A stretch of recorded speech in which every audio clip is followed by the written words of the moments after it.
Meta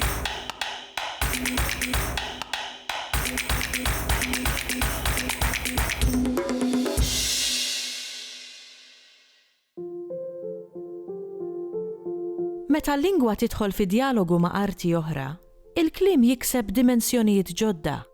It-tim tagħna tkellem ma' Klera Zoppardi u Glenn Calleja li ħadmu flimkien fuq Sura, proġett ta' kitba u ta' installazzjoni permezz tal-pupi u l-poeżija.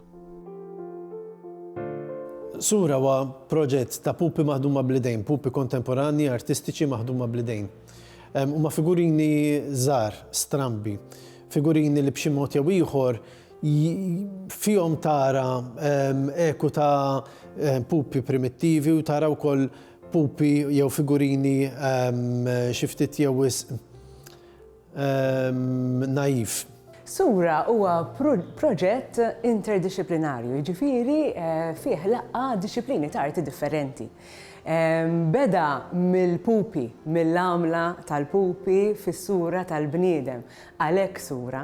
U dawn għamluhom Glenn Calleja u Lori Sauer. Kien proċess twil ħafna ta' pupi magħmulin bl-idejn.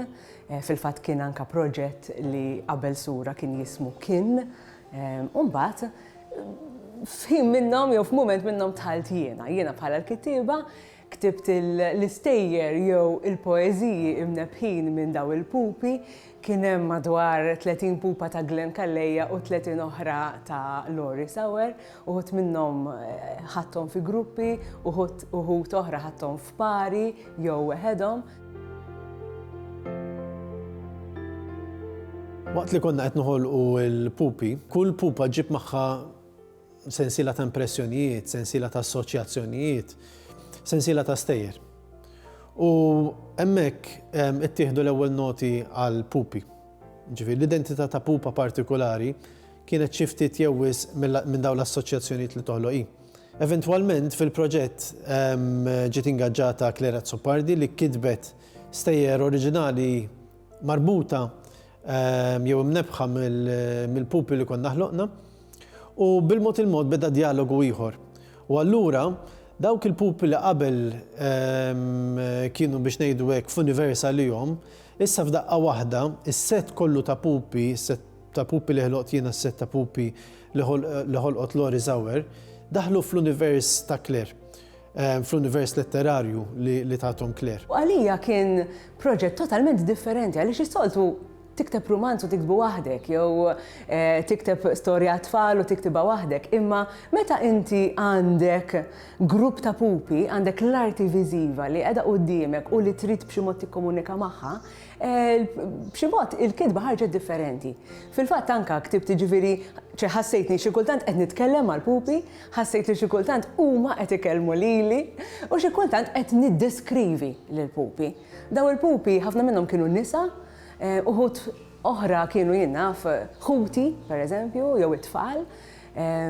U naħseb li b'xi mod irnexxieli nagħmel xi ħaġa ġdida, totalment ġdida milli nagħmel is-soltu.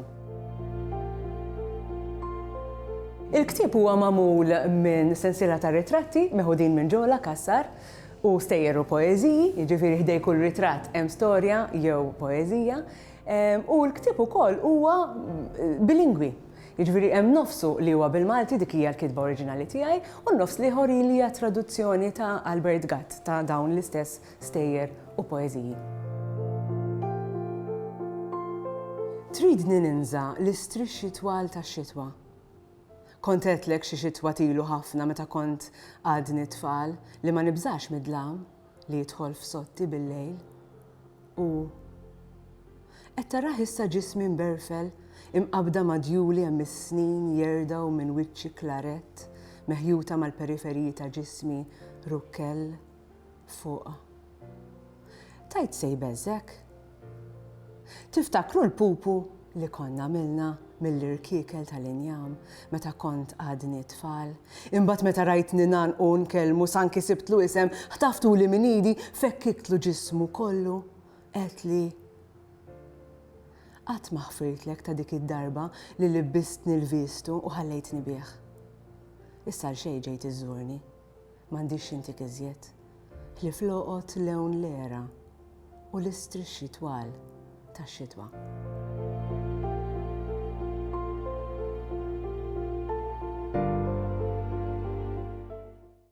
Il-Sinna jixtieq jirringrazzja lill-Aġenzija Nazzjonali tal-Litterizmu, lill-Ministeru għall-Edukazzjoni u x-Xogħol, lill-Kunsill Nazzjonali tal-Ilsien Malti u lid-Dipartiment tal-Malti fil-Fakultà tal-Arti l-Università.